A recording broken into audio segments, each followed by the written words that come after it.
नमस्कार फ्रेंड्स, अर्पणा म्हात्रे चॅनलवर तुमचे खूप खूप स्वागत आहे. अर्पणा म्हात्रे चॅनलवर आपण वेगवेगळ्या आमच्या भंडारी पारंपरिक रेसिपी पाहतो.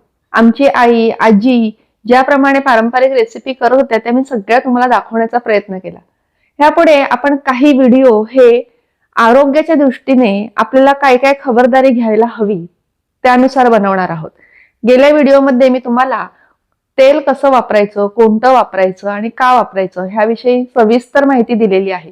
आज आपण एक अजून तसाच महत्वाचा विषय पाहणार आहोत, तो म्हणजे वेगवेगळ्या खाण्याच्या चुकीच्या सवयींमुळे आपल्याला वेगवेगळे आजार होत असतात. अगदी लहान वयात सुद्धा ऍसिडिटी, अपचन, कॉन्स्टिपेशन सारखे आजार व्हायला सुरुवात होते. तसेच वयोवृद्धांमध्ये सुद्धा हा आजार दिसतो. पण त्याही पुढे जाऊन पाईल्स म्हणजे मूळव्याध, फिशर्स असे आजार व्हायला सुरुवात होते. आणि हे सर्व टाळण्यासाठी आपल्याला आपल्या दिनचर्येमध्ये काही बदल करावे लागणार आहेत. तर मी अगदी थोडक्यामध्ये 4 गोष्टी सांगणार आहे, ज्या तुम्ही केल्या म्हणजे तुमच्या दिनचर्येत जर तुम्ही सुधारणा केली तर ह्या गोष्टी बऱ्यापैकी तुम्हाला टाळता येतील.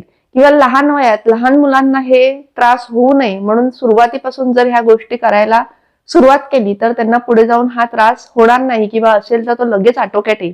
तर बघूया ह्या 4 गोष्टी कोणत्या आहेत.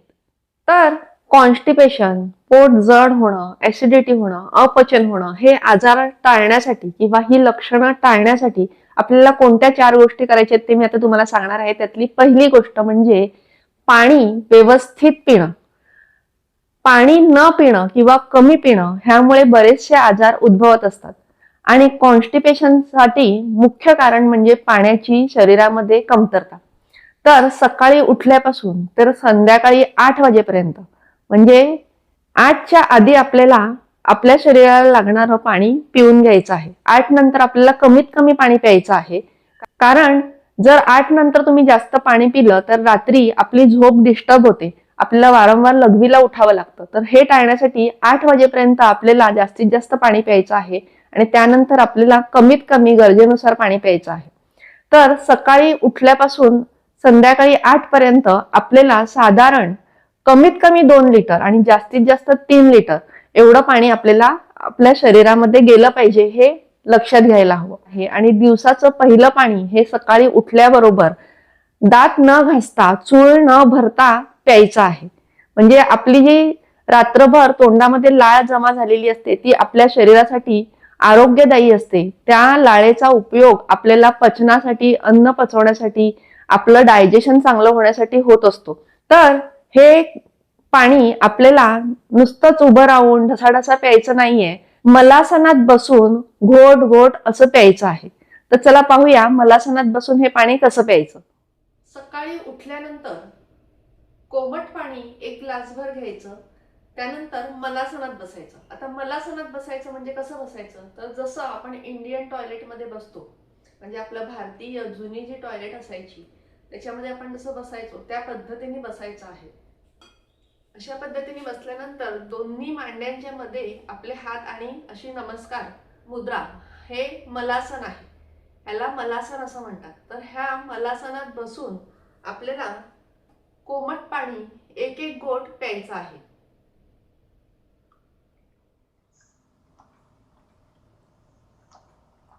अगदी घाई न करता 1-1 घोट सावकाशपणे सकाळी उठल्यानंतर दातही न घासता, अगदी चूळ न भरता हा पाणी प्यायचा आहे. तुम्हाला हवं तर तुम्ही चिमूटभर मीठ सुद्धा ह्या पाण्यामध्ये घालू शकता. तर आता आपण दिनचर्येतली पहिली चांगली सवय शिकून घेतलेली आहे आणि अगदी कोणालाही शक्य आहे अशी ही गोष्ट आहे. तर तुम्ही ही नक्की आचरणात आणा. ज्यांना कॉन्स्टिपेशन होतं, ज्यांना पोट जड होतं, गॅसेस होतात, अपचन होतात, त्यांना त्यांचा त्रास काय आहे हे अगदी चांगलं माहिती आहे. तर हा त्रास तुम्हाला होऊ नये किंवा ज्यांना झाला आहे त्यांना कमी व्हावा म्हणून ह्या मी ज्या 4 गोष्टी सांगणार आहेत त्या तुम्ही नक्की आचरणात आणा. तुम्हाला अगदी 60-70% फरक पडेल. आणि इतर जो राहिलेला त्रास आहे तो तुम्ही तुमच्या डॉक्टरांच्या सल्ल्याने औषधोपचार करून बरा करायचा आहे. तर चला आता दुसरी सवय पाहूया. आता दुसरी सवय, तुमचं कितीही बिझी शेड्यूल असेल, जर तुम्हाला असे त्रास होत असतील तर तुमच्या शरीरासाठी तुम्हाला 10 ते 15 मिनिटं सकाळी द्यायची आहेत. आता ते 10 ते 15 मिनिटं तुम्हाला काय करायचं आहे, तर तुम्हाला अगदी 4-5 मोजकी योगासनं करायची आहेत. योगासनांमुळे आपलं शरीर फ्लेक्झिबल म्हणजे लवचिक होतं. त्याचप्रमाणे आपले सर्व शरीराच्या क्रिया आहेत ह्या सोप्या होतात.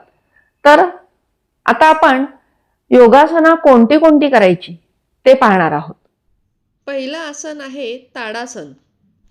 सर्वात प्रथम पायाखाली एक आसन घेऊन हाताचे दोन्ही पंजांची बोटं एकमेकांमध्ये गुंतवून आकाशाच्या दिशेने हात वर न्यायचे आहेत आणि त्यानंतर टाचा वर उचलून आपल्याला आपलं शरीर बोटांवरती तोलून धरायचं आहे. तुमच्या कपॅसिटीप्रमाणे तुम्ही या आसनामध्ये थांबू शकता. सुरुवातीला कमी वेळ आणि हळूहळू सरावाने वेळ वाढवत जायचा आहे. ह्या आसनामुळे पायाचे स्नायू मजबूत होतात, तसेच पोटाचे स्नायू ताणले जाऊन पचन चांगले होते, तसेच मल पुढे सरकण्यास सुरुवात होते. म्हणून सकाळी पाणी पिल्यानंतर हे आसन करावे.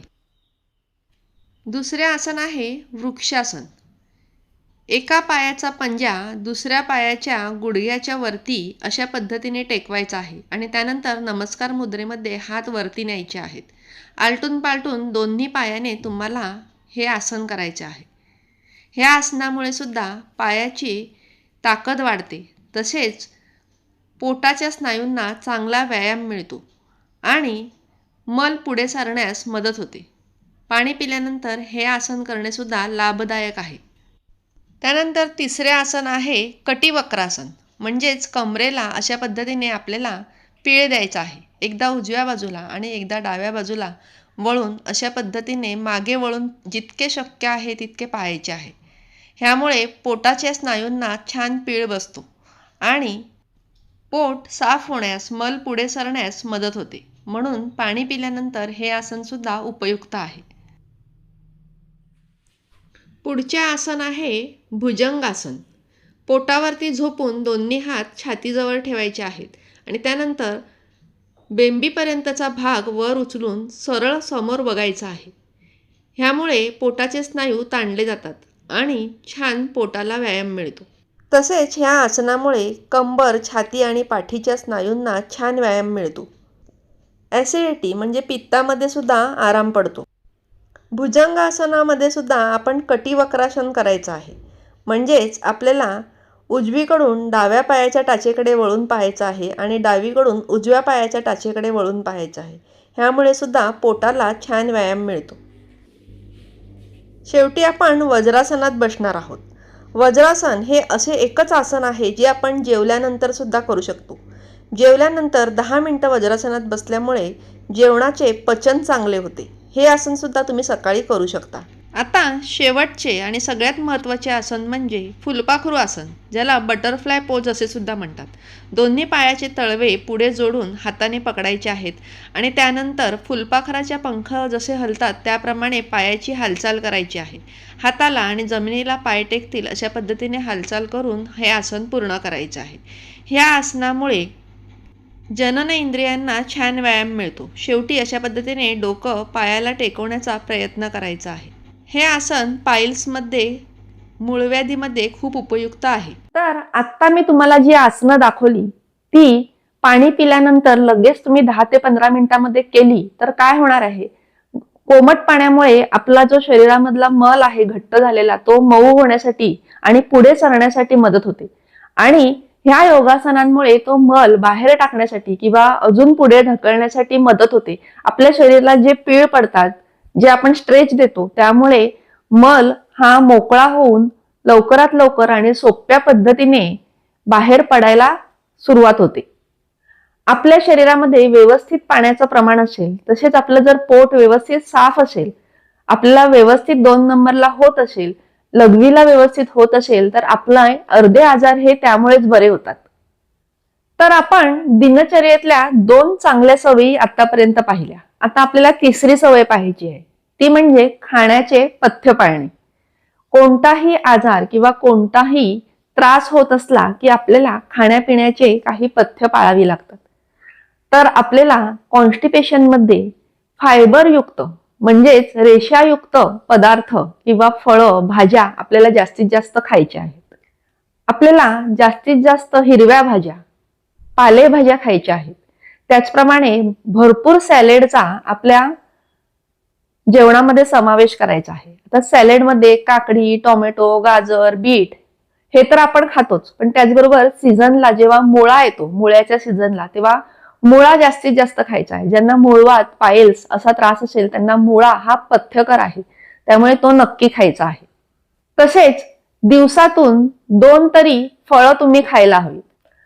फळांमध्ये आपल्याला कोणती फळं जास्त खायची, तर पेरू, चिकू, केळं, संत्र, मोसंबी ही फळं आपल्याला जास्तीत जास्त खायची आहे जर तुम्हाला कॉन्स्टिपेशन आणि मूळव्याध वगैरे त्रास असेल तर. आणि ही फळं खाताना तुम्हाला सालासकट खायची आहे. सालीमध्ये जे फायबर असतं, ज्या रेषा असतात, ते आपल्या शरीरात गेल्यानंतर आपलं पोट किंवा आपलं आतडे आहेत ते आतून साफ करण्याचं काम ते करतात. जसं की आपण भांडी घासताना स्क्रबर वापरतो किंवा घासणी वापरतो, तसं काम ही सालं किंवा ह्या फळांमधलं, ह्या भाज्यांमधलं फायबर करत असतं. आपलं आतडी आतून साफ करणं, मऊ करणं आणि आपला मल सैल करून तो पुढे ढकलण्याचं काम हे फायबर करत असतं. त्यामुळे आपल्याला जास्तीत जास्त फायबरयुक्त, चोथायुक्त फळांचा आणि भाज्यांचा आपल्या जेवणामध्ये समावेश करायचा आहे. तसेच पथ्य पाळताना कडधान्य, बटाट, वांग ही जी वातकारक गोष्टी आहेत ही कमी खायची आहेत आणि जास्तीत जास्त हिरव्या भाज्या, पालेभाज्या, फळं, सॅलेड खाण्याचा प्रयत्न करायचा आहे. चला तर मग आता चौथ्या चांगल्या सवयीकडे वळूया.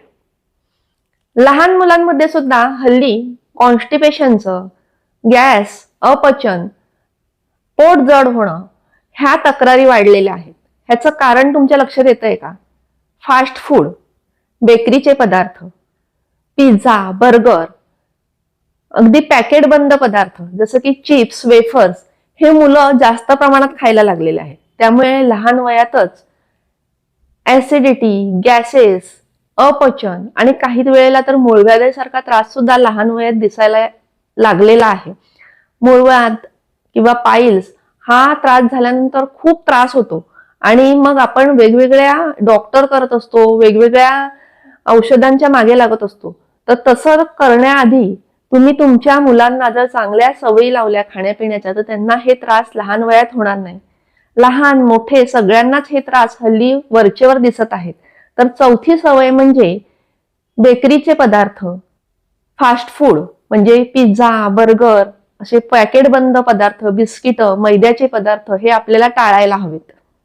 मैद्याच्या पदार्थांमध्ये ब्रेड आले, त्यानंतर बिस्किट आली, वेगवेगळ्या प्रकारचे केक, पेस्ट्री हे सुद्धा आपल्याला टाळायला हवं. अगदी क्वचित कधीतरी खाल्लं तर ठीक आहे, पण वारंवार जर तुमच्या घरामध्ये बेकरीचे पदार्थ आणले जात असतील तर ते तुम्ही नक्कीच टाळायला हवेत. तसेच आपण गव्हाच्या पिठाच्या चपात्या ह्या नेहमी खात असतो. तर गव्हाचं पीठ आपण वापरताना कोंड्या सहित वापरायचं आहे. म्हणजे पीठ न चाळता पूर्ण पिठाचं आपण पीठ मळून चपाती करायची आहे. गव्हामध्ये ग्लुटेन असतो आणि ह्या ग्लुटेनमुळे चपातीचं पीठ मळून ठेवल्यानंतर मऊ होतं आणि हे ग्लुटेन आहे हे पचण्यासाठी जड असतं. त्यामुळे चपाती स्किप करून जर तुम्ही भाकरी खाऊ शकलात तर अतिशय उत्तम होणार आहे. मग भाकरी खाताना तांदळाबरोबरच तुम्ही ज्वारी, बाजरी, नाचणी असं मिक्स करून तुम्ही भाकरी बनवू शकता किंवा नुसती ज्वारीची, नुसती नाचणीची भाकरी सुद्धा तुम्ही खाऊ शकता.